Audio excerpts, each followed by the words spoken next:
அனைத்து உரிமை குரல் நண்பர்களுக்கும் வணக்கம். விண்டேஜ் சீமான் இஸ் பேக் அப்படின்னு சொல்ற அளவுக்கு சீமானுடைய செய்தியாளர்கள் சந்திப்பு பார்த்தீங்கன்னா தற்போது நம்பர் 1 ட்ரெண்டிங் பிடிச்சிருக்கு. இது குறித்த இந்த வீடியோல முழுமையாக பார்க்க போறோம், வாங்க பார்க்கலாம். அப்போலாம் நாம் தமிழ் கட்சியுடைய செய்தியாளர்கள் சந்திப்பு, நாம் தமிழ் கட்சியுடைய பொதுக்கூட்டம் அப்படின்னு சொன்னாலே ரொம்பவே விறுவிறுப்பாக இருக்கும் அப்படின்னு தான் சொல்லணும். சீமான் பேசக்கூடிய அந்த 1 மணி நேர பேச்சு பார்த்தீங்கன்னா நம்மளை புல்லரிக்க வச்சது மட்டும் இல்லாமல் இந்த அரசாங்கம் நம்மளை இந்த அளவுக்கு ஏமாத்துறாங்களா அப்படின்ற ஒரு மிகப்பெரிய கோபத்தையும் தூண்டுற அளவுக்கு சீமானுடைய பேச்சு அந்த காலங்களில் இருந்திருக்கு.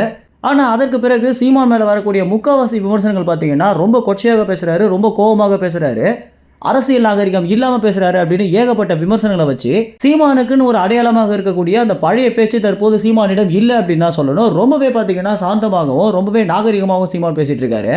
இதற்கு முதல் முக்கிய காரணமே தமிழ் மக்களை அணுக நினைக்கிறேன் நான் இந்த மாதிரி அவதூறாக பேசினேன் அப்படின்னா அவங்களுக்கு என் மேலே நம்பிக்கையே போயிடும் அப்படின்னும் வரக்கூடிய எல்லா விமர்சனமும் இதே மாதிரி இருக்குது அப்படின்ற காரணத்தினால நான் முன்ன மாதிரி ஆக்ரோஷமாக பேசுகிறத விட்டுட அப்படின்னு சீமான் அவர்கள் சொல்லியிருக்காரு. இருந்தபோதும் இந்த 10 லட்சம் விவகாரம் பார்த்தீங்கன்னா சீமானை ரொம்பவே கோவப்பட வச்சிருக்கு அப்படின்றது இந்த ஒரு செய்தியாளர்கள் சந்திப்பில் தெரிஞ்சிருக்கு.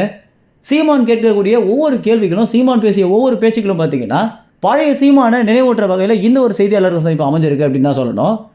அந்த அளவுக்கு நாட்டை காப்பாற்ற முடியல, அந்த அளவுக்கு பிரச்சனை அப்படின்னா அந்த விஷசாராயத்தை நீங்கள் குடிச்சிட்டு செத்து போங்க அப்படின்னு சீமான் சொல்லியிருந்தது ஒரு மிகப்பெரிய பரபரப்பை உண்டு பண்ணியிருக்கு.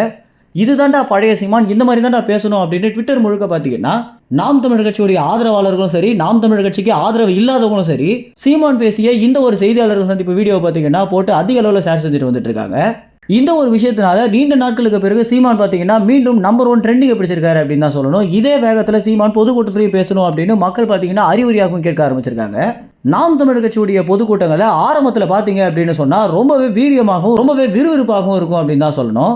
ஆனால் சீமான் கிட்டத்தட்ட அவருடைய கோபத்தை பல மடங்கு குறைச்சி தற்போது பேசுகிற பேச்சு அப்படின்றது பார்க்குற அனைவருக்குமே சீமான் பழைய மாதிரி பேசணும் அப்படின்ற ஒரு கோரிக்கையை வைக்கிற அளவுக்கு வந்திருக்கு. அப்படின்னா மக்கள் அனைவருமே அந்த ஒரு பேச்சு தான் விரும்புகிறாங்க அப்படின்னு சீமான் அவர்களுக்கு தெரிய வந்திருக்கு. இதனால் இனி வரும் காலங்களில் தன்னுடைய முழு கோபத்தையும் முழு ஆக்ரோஷத்தையும் சீமானுடைய பொதுக்கூட்டத்தில் காட்டுவார் அப்படின்னு தான் எதிர்பார்க்கப்படுது. இதை தான் பார்த்தீங்கன்னா மக்களும் விரும்புகிறாங்க அப்படின்றத நேரடியாகவே காட்டியிருக்காங்க. இந்த ஒரு தகவல் குறித்து என்ன நினைக்கிறீங்க அப்படின்னும், ரொம்ப நாட்களுக்கு பிறகு நம்பர் 1 ட்ரெண்டிங்கை சீமான் பிடிச்சிருக்காரு, இது குறித்து என்ன நினைக்கிறீங்க அப்படின்றது உங்கள் கமெண்ட்ஸில் தெரிவிங்க. நன்றி, வணக்கம்.